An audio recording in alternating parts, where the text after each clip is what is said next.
Marine Le Pen, bonjour. Bonjour. Merci d'être avec nous. Avant-hier, l'avion de la compagnie Ryanair, dans lequel se trouvait l'opposant biélorusse Roman Protasevich, a été forcé d'atterrir à Minsk. L'opposant a été arrêté. L'avion effectuait la liaison entre Athènes et Vilnius lorsqu'un MiG l'a intercepté dans l'espace aérien biélorusse sur ordre direct du président biélorusse Alexandre Loukachenko. Acte criminel, piraterie d'État?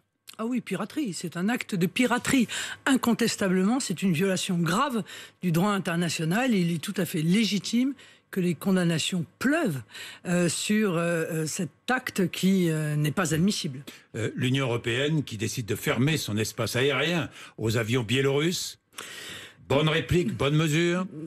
Moi, je pense que faut-il aller plus loin ? Non, mais je pense que quand une sanction intervient, il ne faut pas qu'elle touche le peuple, qui, lui, somme toute, n'est pas responsable de la situation. Donc, il y ait des sanctions qui puissent toucher des responsables politiques biélorusses pour leur faire comprendre qu'on ne peut pas se comporter ainsi, oui.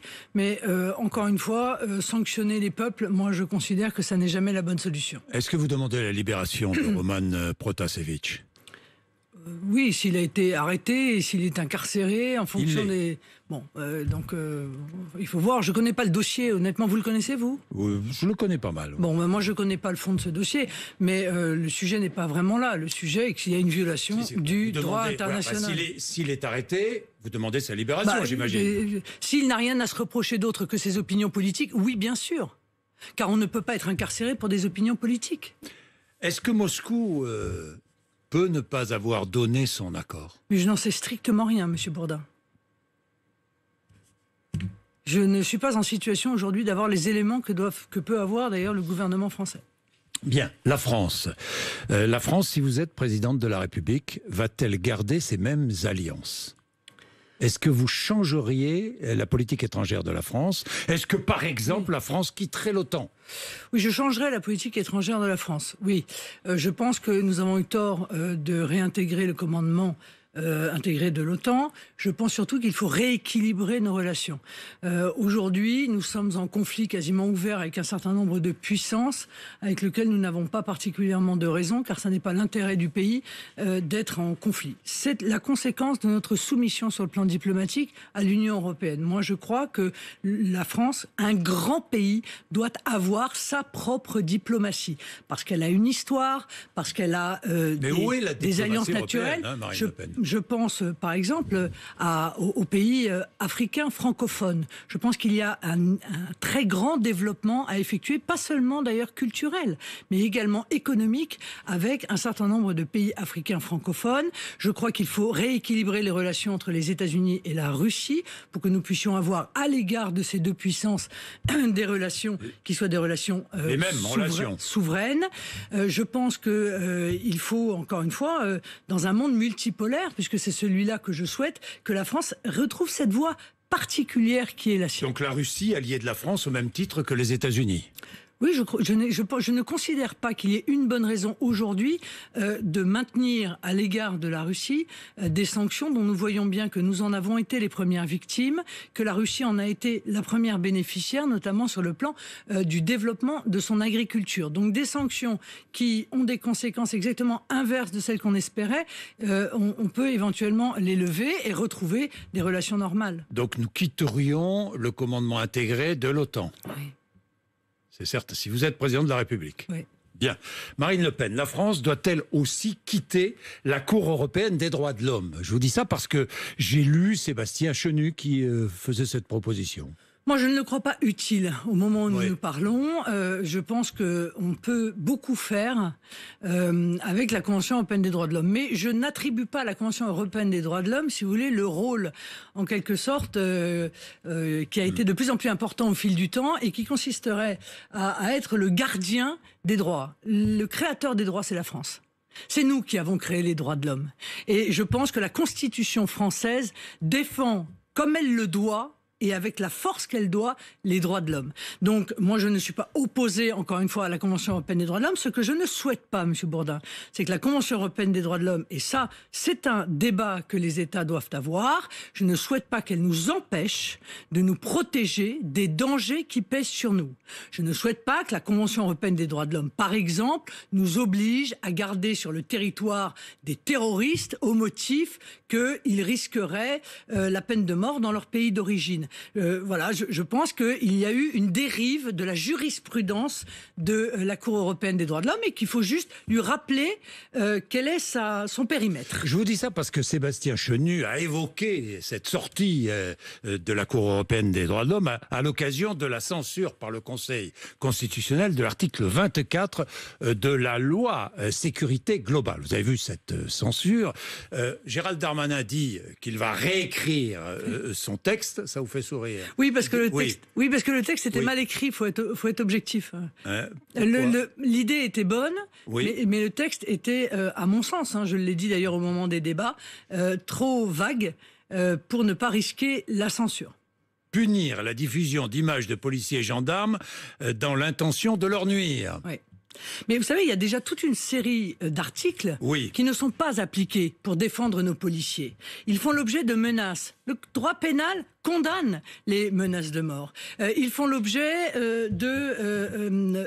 d'injures. Le droit pénal condamne les injures. Il condamne les diffamations. Il condamne la provocation à la haine. Et par conséquent, on devrait déjà commencer par appliquer ces textes qui ne sont pas appliqués. Maintenant, l'idée d'aggraver ces textes, de considérer qu'il y a une circonstance aggravante lorsqu'il s'agit de forces de l'ordre, m'apparaît être une idée qui devrait prospérer. Mais c'est vrai qu'il faut toujours essayer de s'atteler à ce que les textes du droit pénal soient clairs pour que les magistrats puissent les appliquer. Alors parlons police et justice.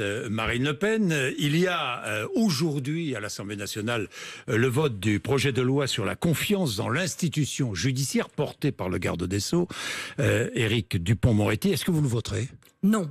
Pourquoi? Résolument, je ne le voterai pas. Pourquoi? Parce que la perte de contrôle en matière de criminalité est trop grave dans notre pays pour que je me fasse le complice de la politique du faire semblant, qui est la politique du gouvernement.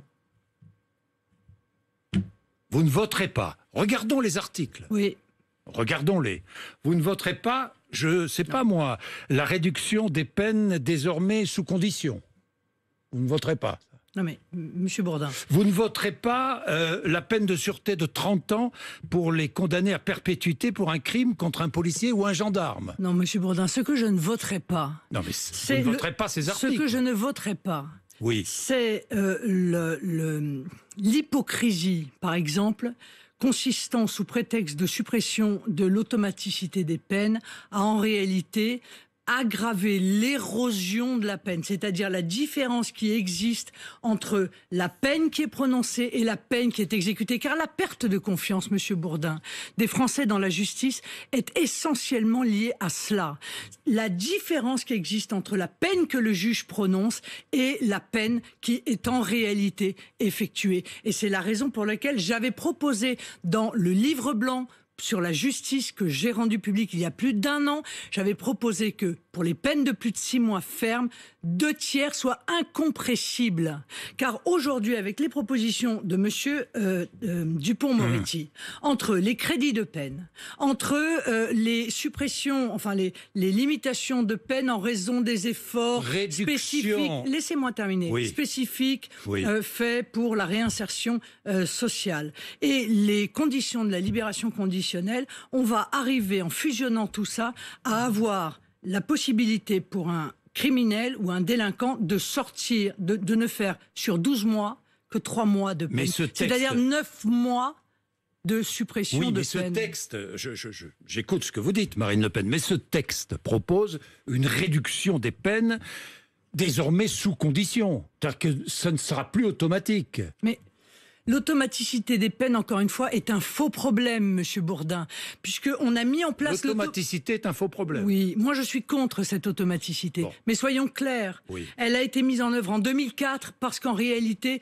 les les réductions de peine étaient massivement attribuées. La vraie question, c'est doit-on arrêter de multiplier les moyens qui font fondre la peine ? C'est ça la vraie question qu'on pose. Et dans le projet de loi, il n'y a rien pour rapprocher la peine qui est prononcée et la peine qui est exécutée.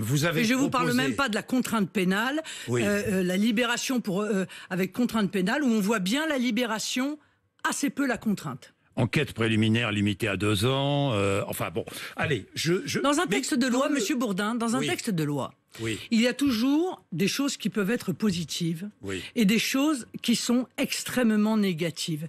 Mais encore une fois, moi je juge ce projet de loi à l'aune de la situation dramatique de notre pays.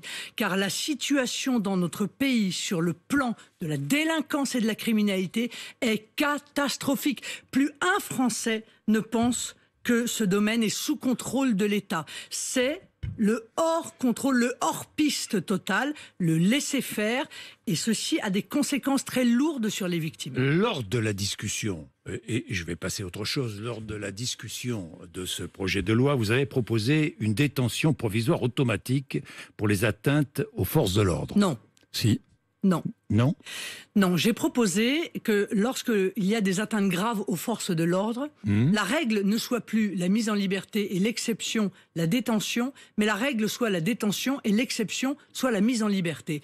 Car moi j'entends les policiers qui me disent qu'ils ne supportent plus d'avoir été agressés physiquement, gravement, par des délinquants qu'ils croisent le lendemain matin et durant des mois en liberté, qui continuent leurs méfaits dans l'attente de leur jugement. Voilà, je dis, les atteintes aujourd'hui aux forces de l'ordre sont un symptôme gravissime de la situation du pays. Et donc, je veux protéger les forces de l'ordre. Marine Le Pen, dans le débat, vous avez, pas vous directement, mais vous avez votre groupe, vos élus ont proposé une détention provisoire automatique. Non, pas automatique, Monsieur Bourdin. Pardon. La règle, pour c'est les atteintes aux forces de l'ordre. Ce qui est anticonstitutionnel, non, vous le savez. Monsieur Bourdin, non. Lisez le texte, vous ne l'avez pas lu. Si, le texte de l'amendement est clair. C'est la mise en détention, sauf si le magistrat considère qu'il y a des éléments de personnalité ou de contexte qui justifient le maintien en liberté. Voilà ce que dit exactement le texte. Il est donc parfaitement constitutionnel. Nul, on le sait, ne peut être arbitrairement détenu. C'est ce que dit la Constitution. Monsieur Bourdin, tous les jours, il y a des gens qui sont mis en détention dans l'attente de leur jugement. Détention provisoire, voilà. C'est une présomption d'innocence. Oui, mais la détention préventive existe dans notre droit. Elle n'est donc absolument pas anticonstitutionnelle. On n'est pas obligé, Monsieur Bourdin, de croire à tous les fantasmes qui sont développés par le ministre de la Justice, qui est manifestement allergique à toute forme de fermeté. Alors, le ministre de la Justice, justement, quelques mots. Le problème de la police, c'est la justice, comme le clame le patron du syndicat de Police Alliance. C'est la justice, le problème de la police ? Le problème de la police et de la justice dans notre pays, c'est le problème de la volonté politique et de la détermination. Ça n'est pas un problème de législation, ça n'est pas un problème de moyens, c'est un problème, Monsieur Bourdin, de volonté politique. Donc pas un problème de moyens dans la justice, pas plus que dans la police. Bien sûr qu'il y a des améliorations à faire, mais la réalité, c'est que si on commençait par expulser à l'issue de leur peine l'intégralité des étrangers qui sont détenus dans nos prisons et qui sont bien souvent des récidivistes, c'est-à-dire qu'on a déjà vu dans nos prisons et qu'on reverra probablement dans nos prisons, 22%, on libérerait des places de prison et on allégerait considérablement le travail de nos policiers. Si on était ferme sur l'immigration clandestine, si on arrêtait de laisser penser aux délinquants qu'ils peuvent être condamnés 8 fois, 9 fois, 10 fois sans jamais mettre les pieds en prison, je vous assure que la situation serait bien meilleure pour nos compatriotes. Éric Dupond-Moretti vous propose un débat. Si j'organise ce face-à-face, vous acceptez ou pas ? Mais je suggère à M. Dupond-Moretti d'accepter ce qu'il refuse, un débat avec Jean-Paul Garot, qui sera mon ministre de la Justice quand je serai élu président de la République. Vous ne débattriez pas avec Éric Dupond-Moretti? Non, je n'ai aucune raison de débattre avec Éric Dupond-Moretti, d'autant qu'il a à mon égard des propos et un comportement qui est, je le crois, inadmissible en République. Vous n'avez pas de bracelet électronique, non? Non. Bracelet, non, mais en revanche, le Kosovar de 23 ans, qui était connu pour 20 faits de délinquance, qui a fait l'intégralité du code pénal, lui, des menaces avec armes, aux violences volontaires sur les personnes, aux dégradations de biens publics, aux outrages, etc., et qui a tué sa compagne il y a quelques jours à Hayange, lui, il avait un bracelet électronique. Et je pense que sa place était soit en prison, soit dans son pays. Bien, Marine Le Pen, Gérald Darmanin qui accuse Audrey Pulvar de diffamer la police, il dépose plainte, vous comprenez? Je suis indigné par les propos d'Audrey Pulvar. Il participe de cette ambiance développée par certains qui consiste à mettre en cause systématiquement les forces de l'ordre. Je vais rappeler, Audrey Pulvar a jugé assez glaçante, j'ajoute le assez, la manifestation des forces de l'ordre devant l'Assemblée nationale. Oui, mais moi je crois en démocratie que ce type de propos doit être sanctionné par les électeurs. Donc j'appelle les franciliens à ne pas voter pour Madame Pulvar. Vous auriez déposé plainte à la place de Non, Gérald je n'aurais Darmanin. pas déposé plainte. Je pense que la justice, compte tenu de tout ce que je viens de vous dire, a objectivement autre chose à faire. Ce sont les électeurs qui doivent sanctionner Madame Pulvar. Mais je m'étonne du comportement du Parti socialiste, car elle est candidate socialiste. Et je n'ai rien entendu de la part de la direction du Parti socialiste. Moi, si quelqu'un avait dit ça dans mon mouvement, il aurait perdu le soutien de mon mouvement aux élections. 5 ans d'enquête, Marine Le Pen. Les policiers de l'Office central de lutte contre la corruption et les informations financières et fiscales affirment que le Front National, je dis bien le Front National, a mis en place sous votre direction un système organisé frauduleux de détournement de fonds européens au profit du parti par le biais d'emplois fictifs d'assistants parlementaires. Des conclusions, affirme le journal du dimanche, ces conclusions ont été transmises à la juge d'instruction du tribunal de Paris. Montant présumé de la fraude, 6 800 000 €. Vous avez été mise en examen dans ce dossier. Oui, c'est un rapport de commande qui intervient... Un rapport de commande. Oui, bien sûr. Les policiers sont aux ordres. C'est un rapport de commande, monsieur Bourdin. Donc les policiers sont aux ordres. Puisqu'il n'y a aucune raison pour qu'un rapport de ce type intervienne à ce stade de l'instruction. Donc il intervient opportunément, 1 mois avant l'élection, comme d'habitude. Je crois qu'il n'y a pas une seule élection dans les 6 dernières années où 1 mois avant ou 15 jours avant ne réapparaît cette même affaire des assistants parlementaires. Nous sommes innocents des faits qui nous sont reprochés. Et je vais même vous dire mieux, monsieur Bourdin. Je pense que le président de la République, au fond de lui, le sait. Car s'il ne savait pas que nous étions innocents, il n'aurait pas confié à M. Bayrou, à qui l'on reproche les mêmes faits et dont il est tout aussi innocent que nous, la responsabilité qui est la sienne aujourd'hui au gouvernement. Pas au gouvernement, en marge du gouvernement. Oui, enfin. Est-ce que... alors, je vous pose la question franchement, on est face à face, Marine Le Pen. Est-ce que des collaborateurs du Front National ont été payés par des fonds publics du Parlement européen alors qu'ils travaillaient pour le Parlement? Non, monsieur Bourdin. Non. Non. Le Parlement européen. Aujourd'hui, vous me dites non. Non. Nous avons une divergence de vue profonde avec le Parlement européen qui est parti au procès, d'accord? Le Parlement européen considère que les députés européens doivent être des fonctionnaires de l'Union européenne et accessoirement leurs assistants doivent également être des fonctionnaires de l'Union européenne. Nous considérons, et nous avons été élus pour cela, par nos électeurs, que les députés sont là pour défendre les intérêts de la France. Ils font de la politique. Donc les assistants, payés par l'Europe peuvent travailler pour un parti politique français. Font avec leurs députés de la politique. C'est ce qu'on attend de nous. Nous le faisons. Même quand ils sont payés par les fonds européens. C'est pour cela que les Français nous font confiance et nous ont mis en tête des dernières élections européennes. Le code de bonne conduite du Parlement européen dit ceci: seuls les frais d'assistance nécessaires liés à l'exercice du mandat parlementaire d'un député peuvent être pris en charge. Eh bien, je considère que nous rentrons parfaitement dans cette définition. Dans ce code de bonne conduite. Exactement. Bien. Marine Le Pen, le Covid, campagne de vaccination, une réussite pour Emmanuel Macron? Non, monsieur Breton. Non? Non, on ne peut pas dire que c'est une réussite, alors que nous avons 15%... Même le patron de Moderna le dit. Non, mais... Quel succès la campagne vaccinale en France? Oui, enfin quel succès pour ces caisses, sûrement, mais en l'occurrence, ça n'est pas un succès national. Et je le regrette, croyez-moi bien.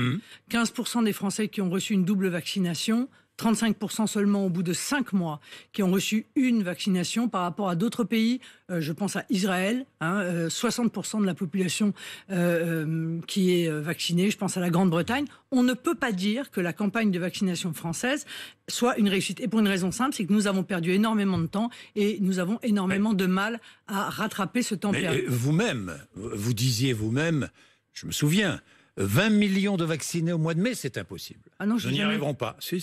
Non. Mais ça ne marchera pas, c'est ce que vous disiez. Mais non, si. Mais non, mais c'est juste que je vais instaurer à la rentrée. Non, mais Monsieur Bourdin, je vais aller reprendre toutes les déclarations des uns et des autres. Monsieur Bourdin, nous les diffuserons comme depuis ça sera beaucoup plus simple. Mais Monsieur Bourdin, oui. Je suis navré de vous rappeler que depuis un an, le gouvernement a raconté n'importe quoi. Que par conséquent, à la suite des masques, à la suite des tests, à la suite de tout le reste, on s'interroge sur les capacités du gouvernement à respecter ses promesses. C'est assez naturel, il faut bien le dire. Ce que je note, encore une fois, c'est que aujourd'hui, 5 mois après le début de la campagne de vaccination, nous avons encore des taux de vaccination qui sont faibles, voilà, et qui en sont en tout cas très éloignés des taux qui sont nécessaires pour espérer un retour total à la normale. Les régionales, quel est votre objectif, Marine Le Pen? Gagner des régions. Combien? Je ne peux pas vous le dire. Non, l'échec, ce serait de ne gagner aucune région. Mais si nous ne gagnons aucune région, c'est qu'il y aura des manœuvres comme ça a été le cas lors des dernières élections. Je vous le rappelle. Ou votre impossibilité à créer des alliances.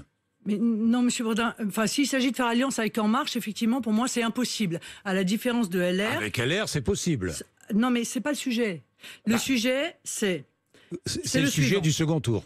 Avis aux électeurs. Oui. Si vous ne voulez pas voter pour une liste sur laquelle il y a des gens qui soutiennent Emmanuel Macron ou qui votent pour Emmanuel Macron, ne votez pas pour les listes LR. Pas seulement en PACA, mais aussi dans les Hauts-de-France, mais aussi en Île-de-France. En revanche, si vous voulez être sûr que sur la liste, il n'y a aucune personne qui soutient la politique gouvernementale, alors il faut voter pour le Rassemblement national. Est-ce que Nadine Morano et Éric Ciotti feraient de bons ministres d'une présidente Marine Le Pen? Pourquoi pas?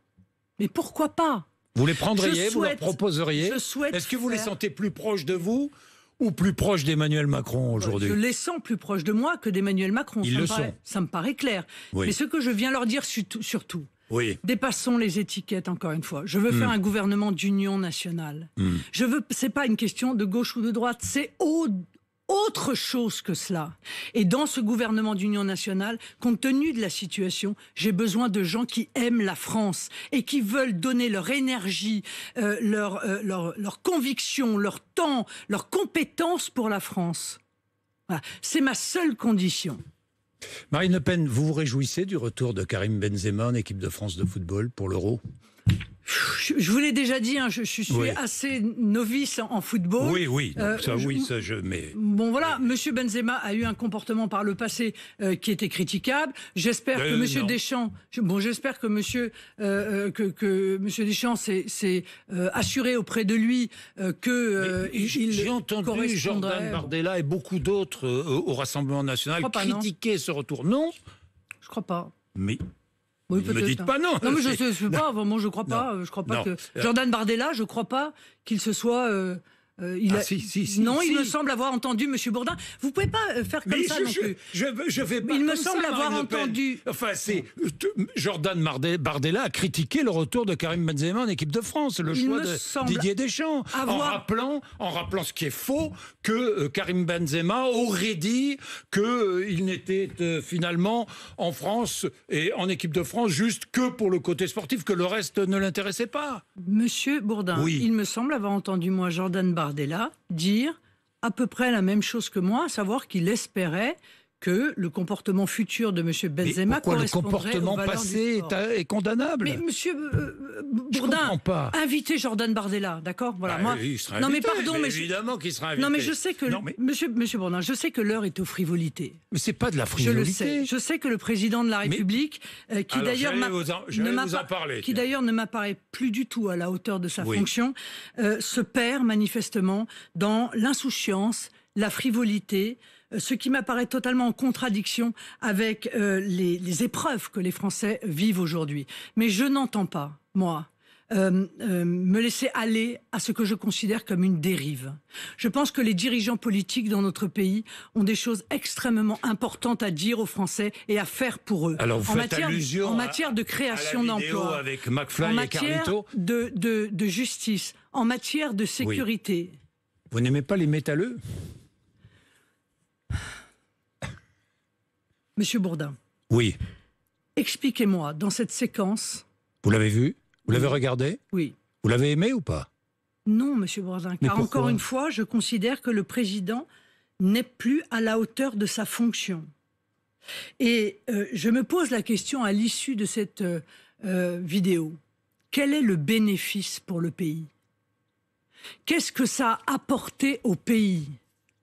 Et même qu'est-ce que ça a apporté aux jeunes? De parler peut-être, de parler à des jeunes à travers des youtubeurs célèbres que sont McFly et Carlito. Alors nous avons une divergence d'appréciation.